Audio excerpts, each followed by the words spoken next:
The morning sun shone gently over the city of Lagos, lighting up the tall buildings, busy roads and noisy markets.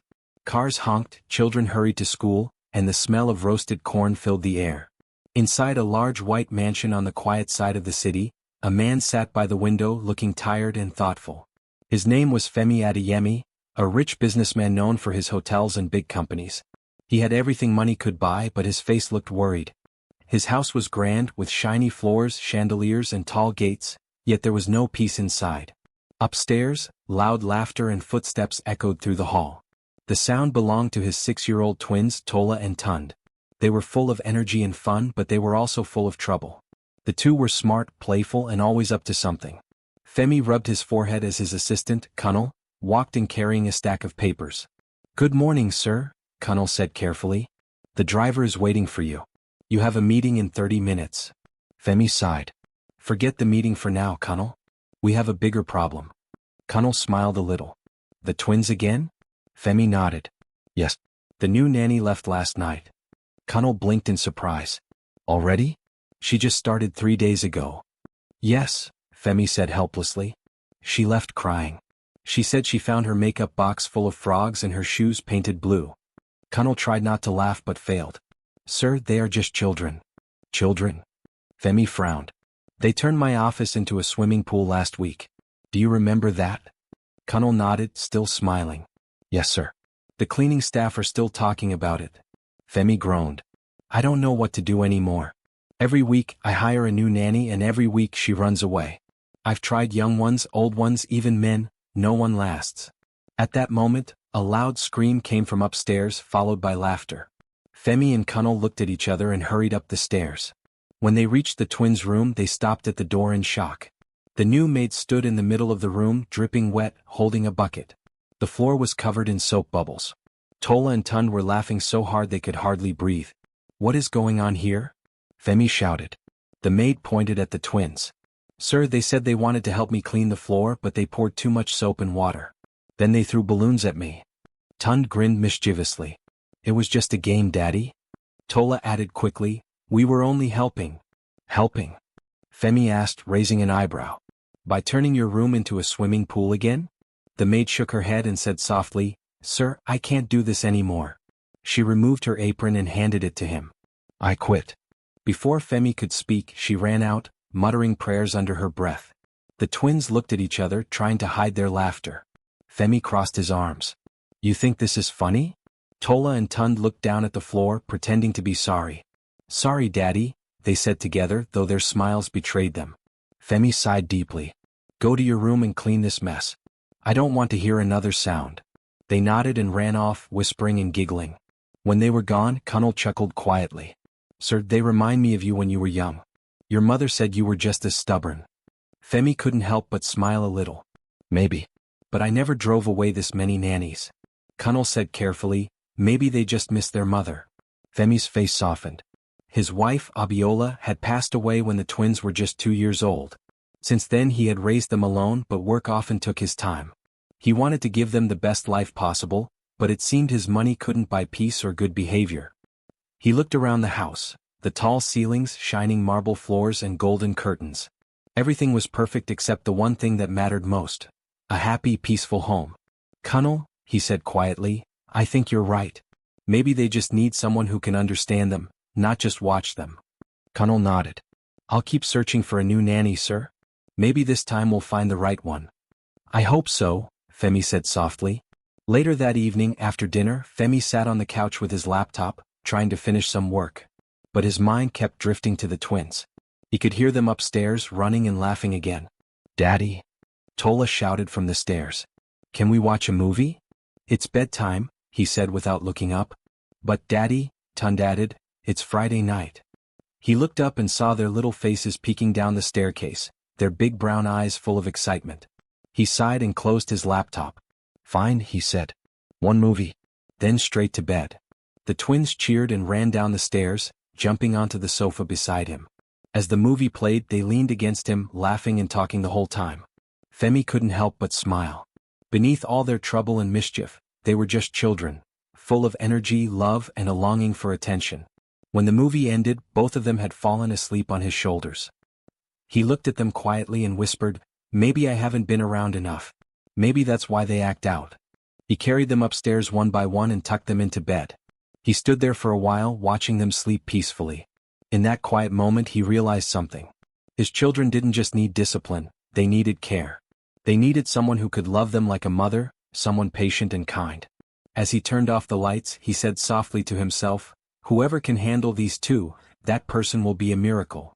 Downstairs, Kunnel was already preparing a new list of candidates for the nanny job. Femi looked at it and smiled weakly. "Let's hope this time the new one will stay," he said. The house grew quiet again. But deep in his heart, Femi felt that something was about to change. He didn't know it yet, but soon a young woman with a calm smile and gentle heart would walk through those tall gates, and her arrival would change everything for him and his children. For the first time in many years, peace would return to the Adeyemi mansion. And the story of the billionaire and his wild twins was only just beginning. The end. Early Monday morning, the Adeyemi mansion was quiet for once. The twins were still asleep and the maids were cleaning silently. Femi sat in the living room, sipping his coffee and reading the newspaper when the gate guard called to inform him that a young woman had come for the nanny job. Femi looked up from his paper. "Send her in," he said. A few minutes later, the door opened slowly and a young woman stepped inside. She wore a neat but simple blue dress and carried a small brown bag. Her hair was tied back and her face was calm. She looked humble yet confident. Her name was Adaora. As she entered, the guards outside whispered to each other, "She looks too gentle. Those twins will finish her in one day." Femi stood up politely. "Good morning, Miss Adaora. Please sit down." "Good morning, sir," she said softly, bowing slightly before sitting on the edge of the chair. Femi studied her for a moment. She looked different from the other nannies he had interviewed before. Most came with long lists of rules, demands, and fear in their eyes. But Adaora looked peaceful, as if nothing could shake her. "I have to warn you," he began. "My twins are very difficult. Many people have tried to take care of them, but none lasted more than a week." Adaora smiled gently. "Children are never truly difficult, sir. They only act that way when they need attention or love." Her words surprised him. "You think love will solve it?" She nodded. "Yes, sir. Children understand kindness more than punishment." Femi leaned back in his chair and smiled faintly. "All right, Miss Adaora. You can start today. But don't say I didn't warn you." Adaora stood up and said, "Thank you, sir.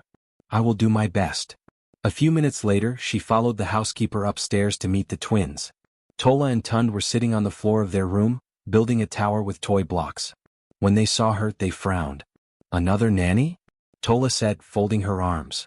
"She'll run away too," Tund added proudly. "They always do." Adaora smiled and knelt beside them. "We'll see about that," she said softly. "Maybe I'll stay longer than you think." The twins looked at her suspiciously. "What's your name?" Tola asked. "My name is Adaora. What are yours?" "Tola and Tund," they said together. "Twins?" Adaora said with a small smile. "That means double the fun." Tund grinned. "Double the trouble too." Adaora laughed. "We'll see who gets more trouble, you or me." The twins were surprised. No nanny had ever laughed with them before. Usually they shouted or ran away. "Do you know how to play?" Tola asked curiously. Adaora nodded. "Of course. But first, tell me the rules of your favorite game." And just like that, the children started explaining their games. They forgot to test her like they did the others. They showed her their toys, their drawings, and even their secret hiding spot behind the curtains. By lunchtime, the twins were already giggling with her as if they had known her for weeks. Femi walked past the room and stopped in surprise. He saw Adaora sitting on the floor helping the twins draw pictures. They were laughing loudly, crayons everywhere. He blinked. "Kunnel," he whispered to his assistant, "do you see that?" Kunnel smiled. "Yes, sir. This one seems different." Femi nodded slowly. "Maybe. Let's see how long she lasts." After lunch, Adaora decided to teach the twins something new. "Let's bake something," she said. The twins' eyes widened. "Bake? Like cake?" "Yes," she said.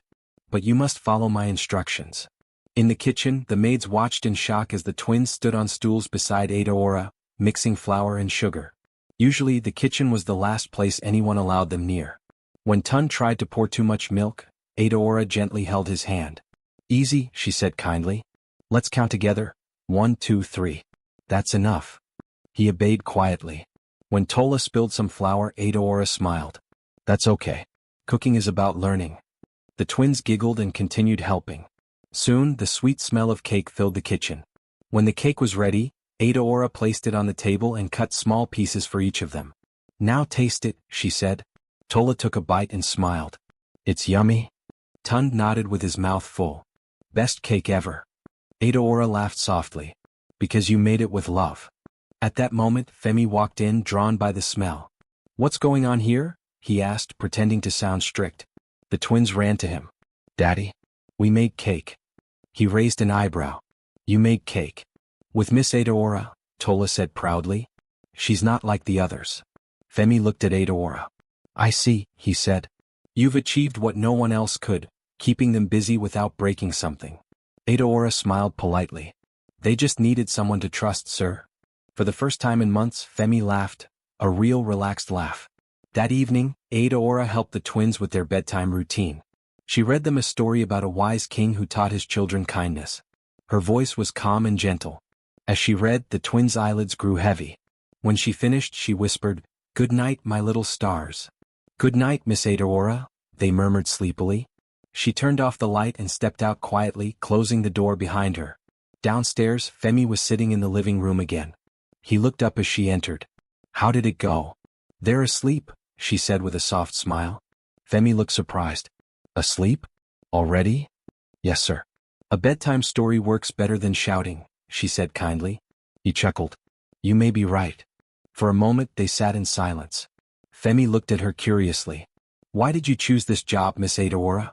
You seem too educated for this kind of work. She smiled faintly. I just love children, sir. They remind me that the world can still be innocent. Femi nodded thoughtfully. There was something about her, a quiet strength, a warmth that filled the room. Thank you, he said sincerely. It's only your first day, but my home already feels calmer. Adaora bowed slightly. That means a lot, sir. When she left the room, Femi leaned back and smiled to himself. The house felt different, softer, lighter. Upstairs, the twins were dreaming peacefully for the first time in months. And downstairs, Femi whispered quietly, Maybe this is the miracle I was waiting for. Little did he know, Adaora's presence would soon change not only his children, but his heart as well. The end. The next few days in the Adeyemi mansion were not as peaceful as the first. Tola and Tund, though beginning to like Adaora, were still mischievous by nature. They wanted to know if she would stay like she promised or run away like the others. So they decided to test her. It began one bright morning. Adaora entered their room carrying a tray of breakfast, warm bread, milk, and fruits. Good morning, my little stars, she said cheerfully. But Tola crossed her arms and frowned. We don't want breakfast. Yes, Tund added quickly, we want pancakes, not bread. Adaora smiled calmly. I see. But what if I told you these fruits will give you superpowers for the day? The twins looked at her with interest. Superpowers?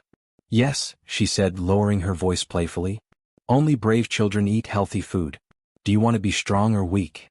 They looked at each other and giggled. Strong. Then eat your breakfast, she said, winking. The twins picked up their spoons and began eating slowly, smiling between bites. Adaora turned away to clean the room, pretending not to notice their small victory smiles. She knew how to guide them without shouting, through stories and imagination. But the real test came that afternoon. Adaora was folding laundry when she heard laughter from upstairs. Tund? Tola. What are you two doing? She called out. No answer. Then suddenly, bang. Something rolled down the stairs. She looked closer. It was one of their toy cars. She climbed up the stairs quickly and opened the playroom door, only to realize the twins were hiding. Before she could step in, the door slammed shut behind her. She tried the handle. It was locked. She could hear them giggling outside. We got you, Miss Adaora, Tola shouted. Tund added, laughing, now you'll run away like the others. Adaora didn't get angry. She smiled quietly to herself. She sat down on the floor, folded her arms, and said in a loud, playful voice, Well, I guess I'll have to start story time without you. The laughter outside stopped. What story? Tola asked curiously. Oh, Adaora said from inside the room, just the one about two naughty twins who locked a kind fairy in a tower. But she had a secret. She could make any door open with magic words. The twins gasped. Magic words. Yes, she said mysteriously. But I can't say them unless I hear sorry from the twins. Tola and Tund looked at each other. Their curiosity was stronger than their pride. Tund whispered, "Let's open the door." "No," Tola said, "she might get angry." But Adaora began humming a soft tune, making it sound like a real fairy tale. The kind fairy waited patiently, but the twins were brave enough to say. The door opened slowly. The twins peeked in shyly. "Sorry, Miss Adaora," they said together. She smiled brightly. Ah, those were the magic words. The twins ran to her and hugged her legs. Adaora hugged them back. "You see? Magic always works when we say sorry." From that moment they never locked her in again. Later that week, Adaora continued to build their trust. She introduced bedtime stories every night, and the twins waited eagerly for them. She told stories about brave children, clever animals, and kind hearts that changed the world. But she also made sure each story had a lesson. One night, she told a story about a poor boy who gave his only meal to a stranger, and later discovered the stranger was a king in disguise. When the story ended, Tola asked, "Miss Adaora, is it good to help people even when we don't have much?" Adaora smiled. "Yes, my dear. Because kindness is never wasted. It always comes back." Tund yawned. "Like when you helped us make cake?" She nodded. "Exactly like that." The twins giggled and cuddled into their pillows. Soon they were asleep. Adaora covered them gently with their blankets and whispered, "Good night, my brave ones." But not every day was easy. One afternoon, while playing in the garden, Tund tripped over a stone and scraped his knee. He started crying loudly. Adaora rushed to him and knelt down. "Sure, it's okay," she said softly. She cleaned the wound carefully, blowing air on it to ease the sting. "It hurts," he sniffed. "I know," she said kindly, "but you're a strong boy, and strong boys don't let small cuts stop them." He looked up at her tearfully. "Really? Really?" she said, smiling. "Even heroes get hurt sometimes. But they stand up again." He smiled a little. "Then I'm a hero too." "Of course," Adaora said, gently patting his head. That evening, when Tola saw the bandage on his knee, she asked, "Did you cry?" Tund puffed up proudly. "No. Miss Adaora said I'm a hero." Tola turned to Adaora and said, "Then I want to be a hero too." Adaora laughed. "Then both of you must keep being kind, because kindness is the real power of heroes." The twins nodded seriously as if she had just told them the secret of life. Another night, Tola woke up screaming. She had dreamed about a monster chasing her. Adaora, hearing the cry, ran to her room and sat beside her. "Shoo, my dear, it's just a dream," she said, rubbing her back gently. "I saw a monster," Tola whispered. Adaora smiled softly. "Monsters can't stay where there's love. You're safe, Tola." She told her a gentle story about a princess who learned to chase away her nightmares by singing. "Whenever you feel scared," Adaora said, "just sing the song of bravery." Tola smiled sleepily and started humming. Within minutes, she fell back asleep with Adaora's hand still resting on her shoulder. From that night, the little girl always asked for Adaora before bed. Femi noticed the change in his children. They laughed more, argued less, and even said please and thank you. One evening, as he passed by their room, he saw them helping Adaora fold their clothes. He stopped at the doorway, amazed. He turned to his assistant, Kunnel. "Is this really my house?" Kunnel laughed quietly. "Yes, sir. Miss Adaora seems to have done the impossible." Femi nodded. "She's like magic." For the first time in years, the mansion felt alive again, filled with warmth instead of chaos. Adaora had not only won the children's hearts but also brought peace back into the home. And as Femi watched her smile gently at his twins, he couldn't help but feel something change inside him too, a soft admiration he didn't fully understand yet. But one thing was clear, she was no ordinary nanny. She was the calm in their storm. And for the twins, Adaora had become more than just a nanny, she had become family. The end. Weeks passed, and everything in the Adeyemi mansion began to change in ways no one expected. The once noisy, chaotic house was now filled with laughter, not shouting or crying but real laughter. The twins no longer fought over toys or screamed at the maids. Instead, they played together, shared snacks, and even helped to tidy up their room. The maids often whispered among themselves, shaking their heads in disbelief. "Can you imagine?" one of them said. "Those twins said, 'Thank you' this morning."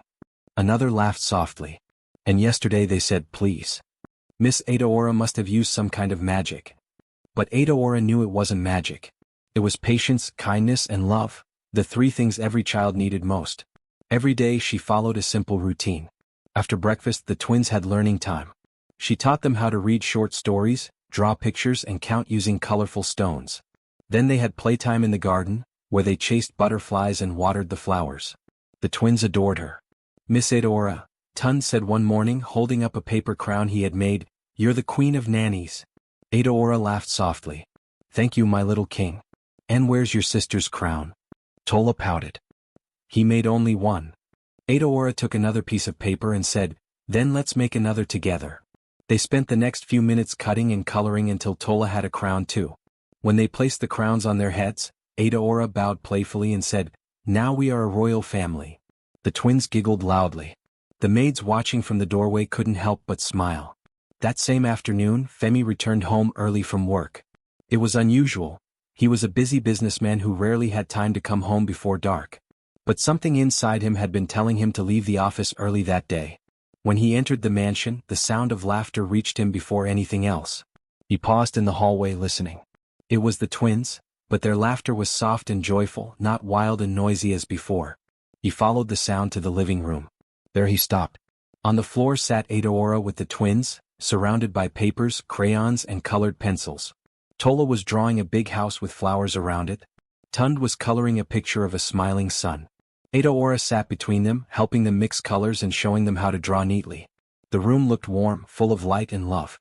Femi stood silently for a moment, watching. A gentle smile spread across his face. It had been so long since he'd seen his children look this happy. Adora noticed him standing there and turned her head. "Good evening, sir," she said with a polite smile. The twins jumped up excitedly. "Daddy? You're home early." Femi laughed softly and opened his arms as they ran to hug him. "Yes, I missed my two angels," he said.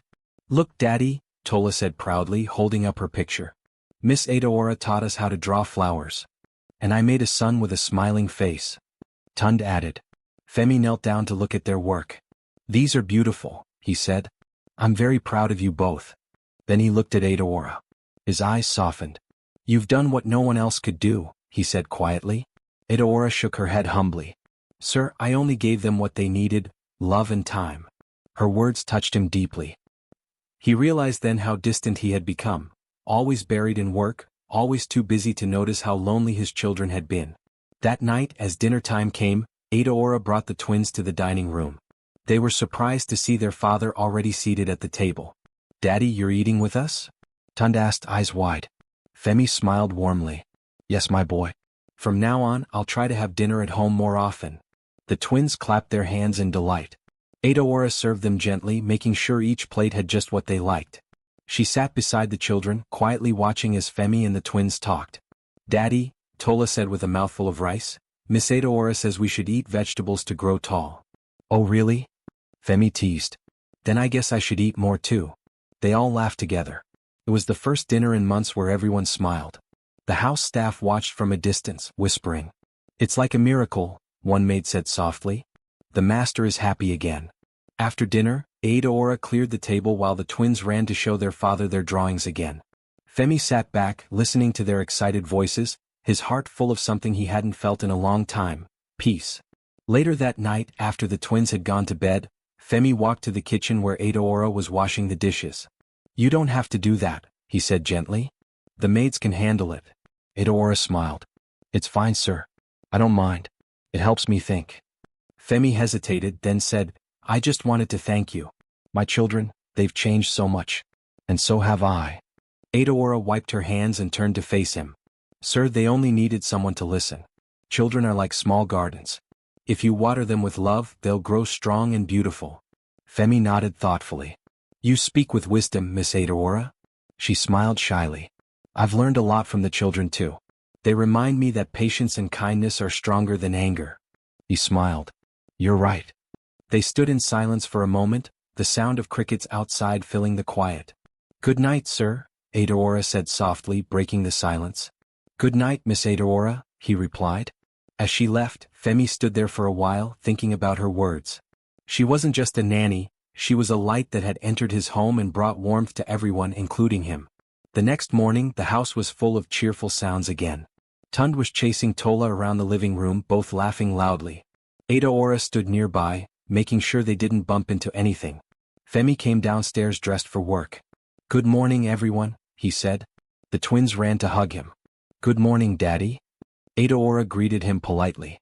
"Good morning, sir." He smiled. "Good morning, Miss Adaora. You started the day early, I see." "Yes, sir," she replied. The children wanted to finish their morning drawings before breakfast. He chuckled. "These two have turned into little artists." The twins giggled. "We're practicing so we can make you a big picture, Daddy." Femi bent down and said, "I can't wait to see it." Before leaving for work, he paused at the door and looked back at the scene. Adaora smiling, the twins laughing, sunlight spilling through the curtains. The house felt alive again. He whispered to himself, "Home. It finally feels like home." That evening when he returned, the twins ran to him holding a big piece of paper. "Daddy, look. We drew our family." Femi took the drawing and smiled. It showed 4 figures, him, Tola, Tund, and Adaora, all holding hands. He looked at Adaora quietly. She blushed a little and said softly, "They insisted I be in the picture." Femi smiled. "I'm glad they did." He framed the drawing and placed it in the living room that same night. And from that day on, the mansion never felt empty again. The walls echoed with laughter, the air was warm, and for the first time in years, Femi felt at peace. Adaora had not only changed his children, she had changed his world. The end.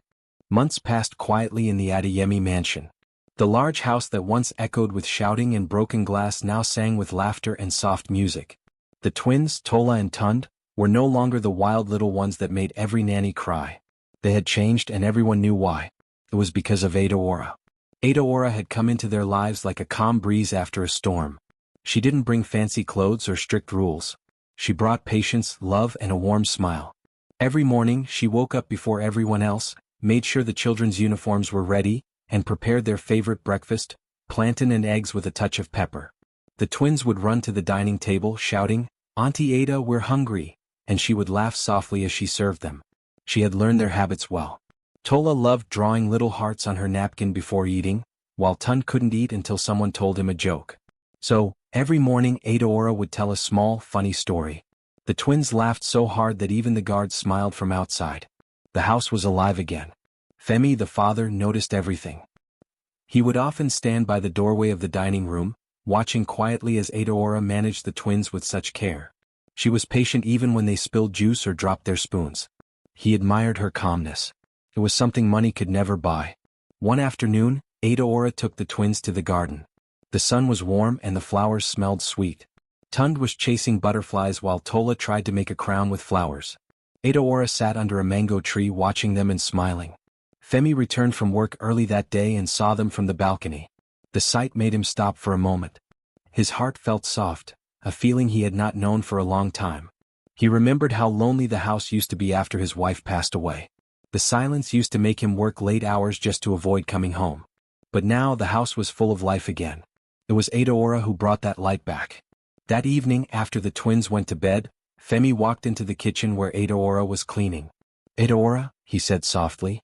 She turned around quickly, surprised. "Sir, you're still awake?" He smiled gently. "Yes. I wanted to thank you. You've done something amazing here. The children are happy again. And I am too." Adaora looked shy. She wiped her hands on her apron and said quietly, "Sir, they just needed love. Children always do." Femi nodded slowly. "You gave them more than love. You gave them peace." His voice was soft but full of emotion. Adaora lowered her eyes, not sure what to say. She had never been praised like that before. The next morning she received a letter from the agency that hired her. Her contract was ending in 2 days. She read the letter in silence, then folded it neatly and placed it in her bag. That night she couldn't sleep. She thought about Tola's laughter, Tund's mischievous grin, and Femi's kind smile. The thought of leaving them made her chest feel heavy. When morning came she tried to act normal. She played with the twins, cooked breakfast, and helped them get ready for school. But Femi noticed something different in her eyes, a kind of sadness that words could not hide. "Adaora?" he asked gently, "is something wrong?" She smiled faintly. "No, sir. Everything is fine." But it wasn't fine. That night, after the twins were asleep, she packed her few belongings into her small brown bag. She looked around the room she had stayed in, the soft bed, the neatly arranged books, the small vase with fresh flowers from Tola.